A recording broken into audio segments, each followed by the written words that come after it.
నేనేమంటానంటే ఈరోజు బడ్జెట్ మీద దగ్గర 20 మందికి అవకాశాలు ఇచ్చారు స్పీకర్ గారు. 20 మందికి మాట్లాడారు.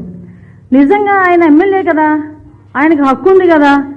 ఈరోజు మీరు వెళ్ళగలరు అసెంబ్లీ లోపలికండి, ఆ కాంపౌండ్ వరకే కదా మీరందరూ ఎవరైనా రావాలనుకున్నా. ఎమ్మెల్యేలుగా ఉన్న మేమే కదా అందులోకి లోపలికి వెళ్ళగలం. నేను చాలా సందర్భాల్లో చెప్పాను, సుమారుగా 5 కోట్ల మంది ప్రజల్లో 175 మందికి మాత్రమే అవకాశం ఇస్తాడు దేవుడు 5 సంవత్సరాలకు ఒకసారి. దానికి నీకు అవకాశం ఉండి రండి, అసెంబ్లీకి రండి, కూర్చొని మీకు ఏ సబ్జెక్ట్ మీద మాట్లాడాలనుకుంటే మాట్లాడండి.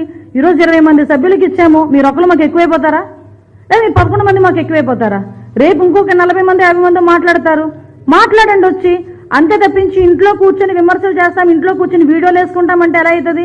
నువ్వేమైనా అడగాలనుకుంటే రండి, అసెంబ్లీకి రండి, కూర్చోండి, మాట్లాడండి, సమాధానం అడగండి, చెప్తాం మేము. ఏ కోణంలో ఇస్తారో ఒకసారి మీరే ఆలోచన చెప్పండి. ఏ కోణంలో ఇస్తారు? ఇదే పెద్ద మనిషి లాస్ట్ ముఖ్యమంత్రిగా ఉండేటప్పుడు చంద్రబాబు నాయుడు గారిని బెదిరించారు. నువ్వు 23 మంది ఉన్నారు, అటు నుంచి ఒక 5 ఇటు లాగానంటే నీకు ప్రతిపక్ష హోదా కూడా ఉండదు అని. ఆ రోజు ఏ టైప్ లో మాట్లాడాడు ఆయన? ఏ లెక్కల ప్రకారం మాట్లాడాడు ఆయన? దానికి సమాధానం చెప్పమనండి, అప్పుడు దీని గురించి మాట్లాడతాం.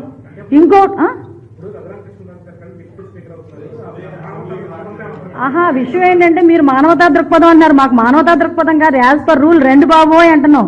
ఈ మధ్యనే మీకు అర్థమవుతుందో లేదో తెలియదు, నేను ఈ రోజే చూసా, రఘురామకృష్ణరాజు గారు కనుక డిప్యూటీ స్పీకర్ ఇచ్చి ఆల్రెడీ స్పీకర్ గా అయ్యన్ పాత్ర గారు ఉన్నారు, మళ్ళీ ఇప్పుడు రఘురామకృష్ణరాజు గారు కనుక డిప్యూటీ స్పీకర్ అయిన తర్వాత నిజంగా ప్రతిపక్ష హోదా ఇచ్చినా ఆయనైతే అసెంబ్లీకి రాడు అని పందేలు కడుతున్నారు.